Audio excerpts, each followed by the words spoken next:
La province de l'Ogooué-Maritime, c'est exactement 3 départements dont celui de Ndougou. Autrefois compris dans la Nyanga au sud-ouest de notre pays, c'est pour des raisons de politique interne que quelques années après la découverte du premier puits de pétrole, soit entre 1963 et 67 par la société Cosrec qui deviendra par la suite Shell, que le département ayant pour chef-lieu la ville de Gamba sera rattaché à la 8e province gabonaise. Gamba représente aujourd'hui l'un des poumons économiques du pays, même si le développement à tâtons de cette ville laisse un peu sur le carreau, quoique de belles perspectives s'offrent toujours à elle.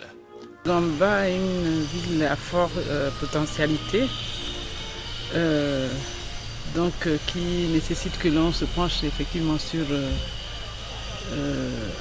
des activités qui pourraient faire de Gamba un modèle de collectivité pionnière pour la bonne gouvernance, et que, étant une ville à caractère touristique, nous envisageons effectivement travailler, et cela a déjà été fait d'ailleurs, en partenariat avec Shell, Artgold, le PNUD, pour mettre en place notre plan de développement local.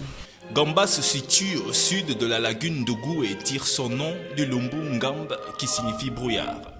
C'est une commune qui compte près de 10 000 habitants issus des 9 provinces gabonaises et principalement de la Ngounié et de la Nyanga, un peu comme une sorte de cosmopolitanie à forte coloration ethnique mériée, repartie dans les quartiers pleins de 1 à 5, Kansable, Bienvenue, Cité Satom et Yendi pour les cadres responsables de Shell Gabon.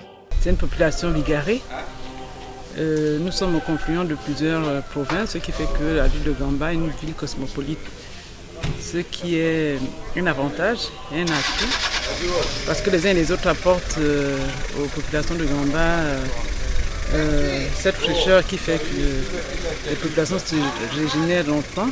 Le politique se mêlant à tout ceci, la collectivité locale de Gamba qui voit à sa tête une dame, c'est que gérer tout ce beau monde exige de la délicatesse.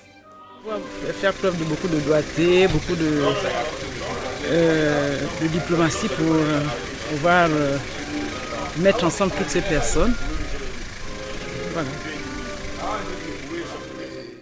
Activités pétrolières et tourisme constituent donc le quotidien de cette ville où se mêlent très facilement et dans une harmonie surprenante mode de vie moderne et traditionnel.